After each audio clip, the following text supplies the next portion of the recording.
Shalom saudaraku semua, salam sehat dan selalu semangat.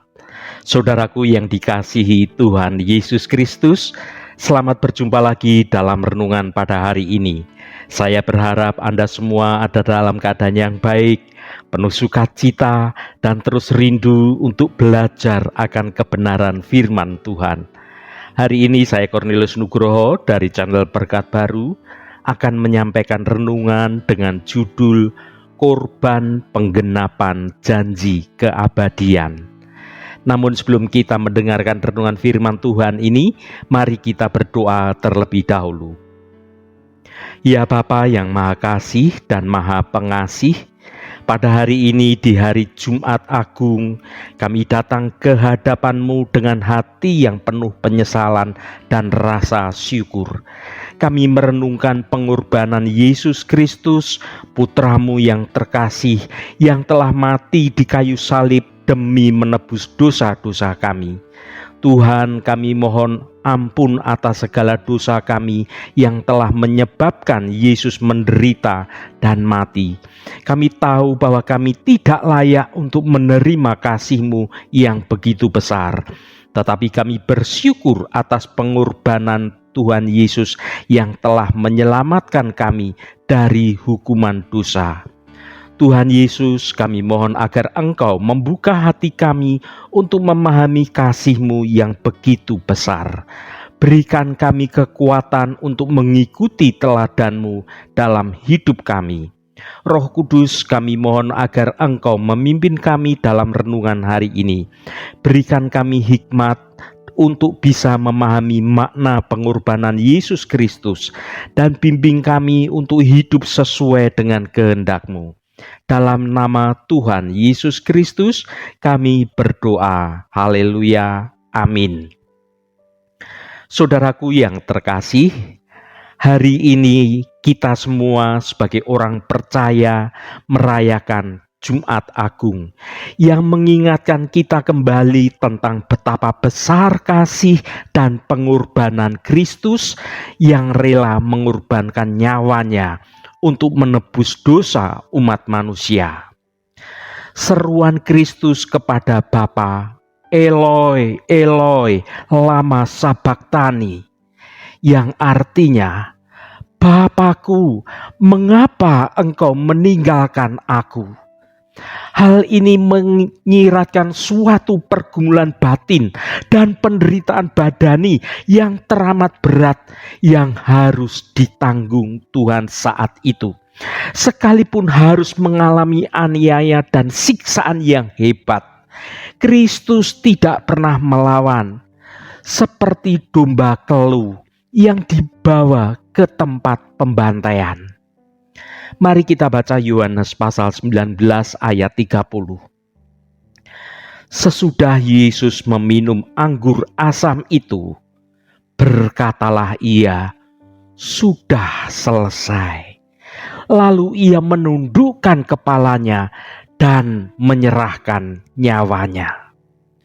Saudaraku, di tengah penderitaan dan kematian Yesus Kristus di kayu salib, firman Tuhan yang kita dengar dan kita baca ini menaburkan benih harapan dan sukacita bagi kita semua orang yang percaya.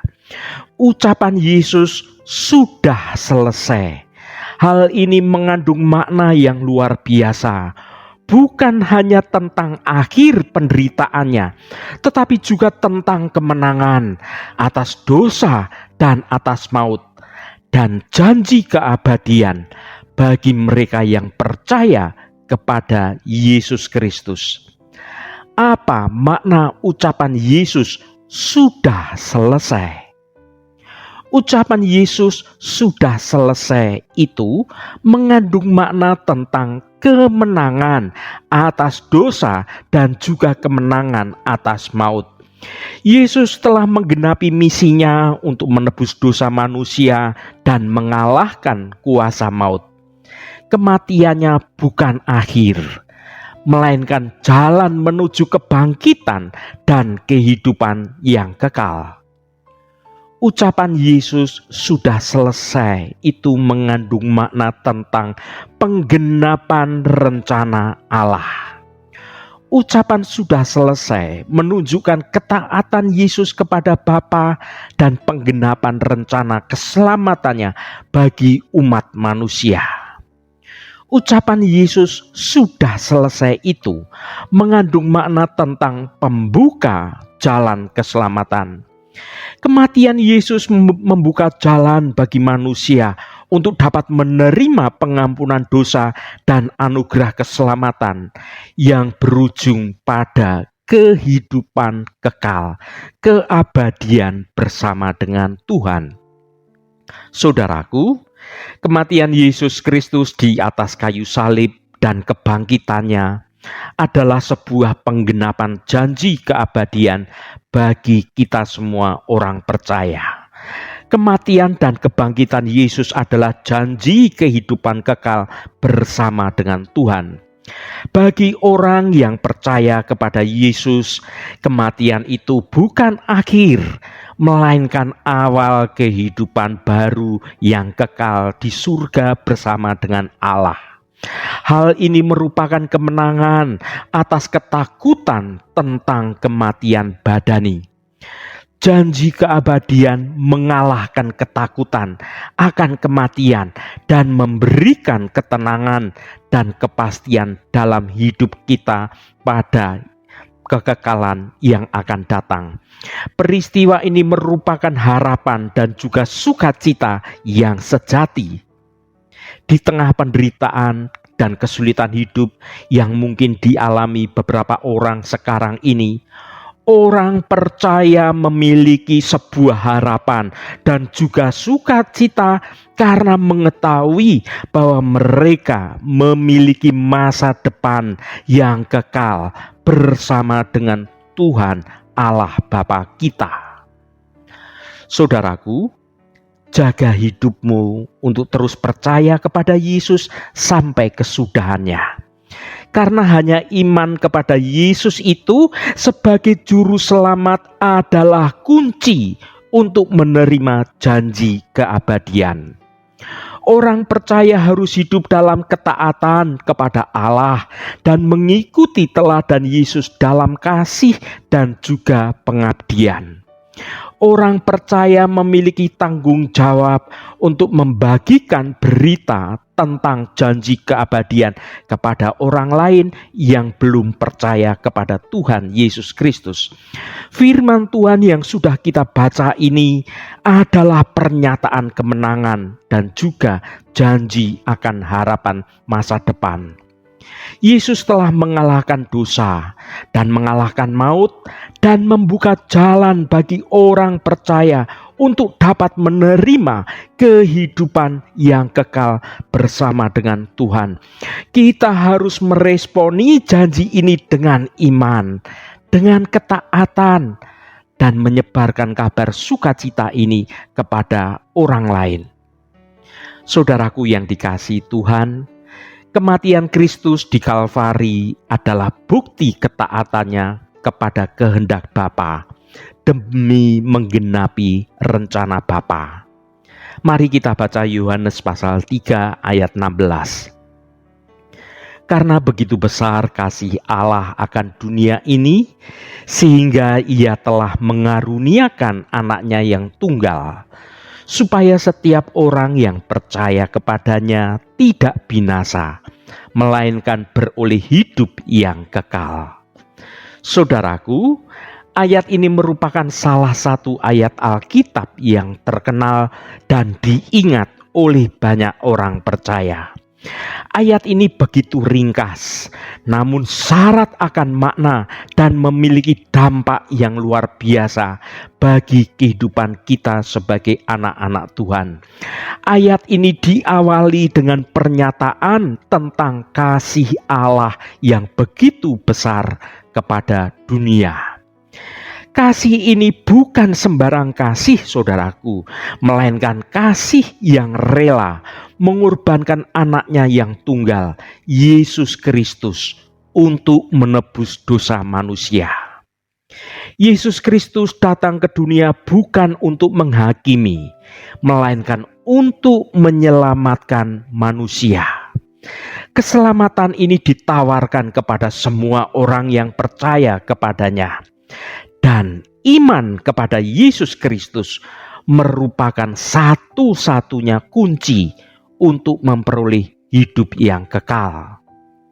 Hidup kekal bukan hanya tentang kehidupan setelah kematian, tetapi juga tentang kehidupan yang berlimpah dan penuh makna di dunia ini. Saudaraku, kematian Yesus adalah pengorbanannya yang sempurna karena Kristus mempersembahkan tubuhnya sendiri untuk menjadi korban penebusan dosa. Mari kita baca 1 Petrus pasal 2 ayat 24. Ia sendiri telah memikul dosa kita di dalam tubuhnya di kayu salib, supaya kita yang telah mati terhadap dosa hidup untuk kebenaran. Oleh bilur-bilurnya kamu telah sembuh. Saudaraku, ayat ini menjadi permata kebenaran yang indah dalam Alkitab. Renungan ini mengajak kita merenungkan makna mendalam dari pengorbanan Yesus Kristus di kayu salib. Beban dosa kita semua yang dipikul Kristus. Kita diciptakan sebagai makhluk yang baik, namun dosa telah menjauhkan kita dari Allah. Dosa membawa konsekuensi yang berat, yaitu kematian. Petrus menyatakan Yesus yang tanpa dosa itu rela memikul dosa kita di dalam tubuhnya di kayu salib. Ini bukan sekedar metafora, saudaraku. Yesus sungguh-sungguh menanggung beban dan hukuman atas dosa manusia, menanggung penderitaan yang seharusnya kita terima.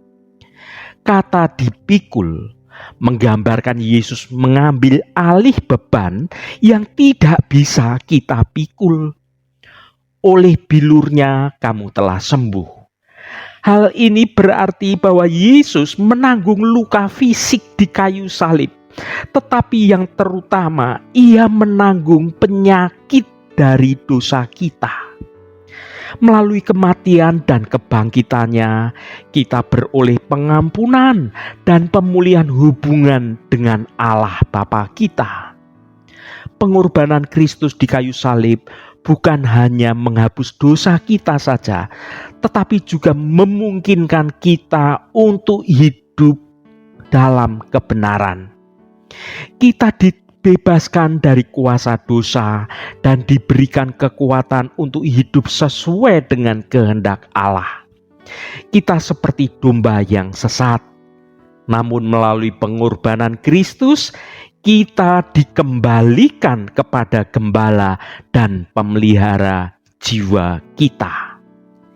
Yesus adalah gembala yang baik, yang membawa kita kembali kepada Allah Bapa. Saudaraku, sebagai imam besar, Kristus bukan hanya mempersiapkan korban kepada Bapa, tetapi ia sendiri menjadi korban persembahan tersebut.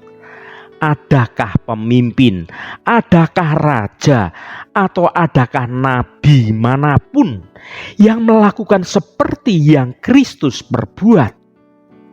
Jawabannya adalah tidak ada. Hanya Yesus Kristuslah yang melakukannya. Semua itu karena kasih dan cintanya Tuhan kepada saudara, kepada saya, kepada kita semua. Sayangnya banyak orang itu tidak menghargai, malah menganggap remeh akan pengorbanan Kristus ini. Termasuk beberapa orang Kristen sendiri yang hanya menjadikan salib itu sebagai simbol belaka tanpa makna yang mendalam. Jangan pernah kita sia-siakan pengorbanan Kristus ini, saudaraku, supaya kita yang telah mati terhadap dosa hidup untuk kebenaran. Pengorbanan Kristus adalah sekali untuk selamanya. Itu sudah menyelamatkan kita semua yang percaya Yesus Kristus sebagai juru selamatnya. Haleluya, Tuhan memberkati kita semua. Mari kita tutup renungan ini dengan berdoa. Allah Bapa yang kami sembah dalam nama Tuhan Yesus Kristus, terima kasih atas kebenaran firman-Mu yang sudah kami dengar pada hari ini. Bapa yang kekal dan penuh kasih, kami datang padamu hari ini dengan hati penuh syukur dan sukacita, merenungkan janji keabadian yang Engkau berikan kepada kami melalui Yesus Kristus, anak-Mu yang terkasih. Ya Tuhan Yesus, saat Engkau berkata, "Sudah selesai" di atas kayu salib, Engkau bukan hanya menyelesaikan penderitaan-Mu, tetapi juga membuka jalan bagi kami untuk dapat menerima hidup kekal. Kematian-Mu telah mengalahkan kuasa dosa dan maut, dan kebangkitan-Mu menjamin kebangkitan kami juga. Roh Kudus, penuhilah kami dengan iman dan keyakinan bahwa janji keabadian ini bukan hanya sebuah dongeng, tetapi kenyataan yang menanti semua orang yang percaya kepada Engkau.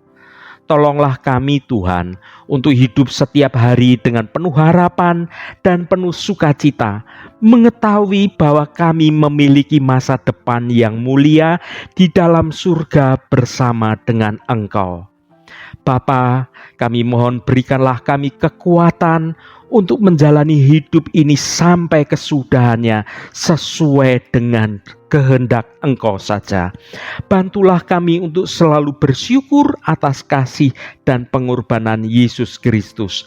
Bimbinglah kami untuk menjadi teladan bagi orang lain dan membawa mereka kepadamu. Ya Tuhan, kami bersyukur untuk kasih-Mu yang tidak terhingga, pengorbanan-Mu yang menyelamatkan kami. Terima kasih untuk janji keabadian yang Engkau berikan kepada kami. Kami percaya bahwa Engkau adalah juru selamat kami, dan kami menaruh iman kami sepenuhnya hanya kepadamu saja. Terima kasih Tuhan, Roh Kudus akan menolong kami untuk kami sungguh-sungguh mau mendengar kehendak-Mu dan rancangan-Mu dalam hidup kami. Tuhan, saat ini secara khusus kami berdoa untuk saudara-saudara kami dimanapun berada, yang saat ini sedang menderita sakit atau sedang mengalami pergumulan dalam hidupnya.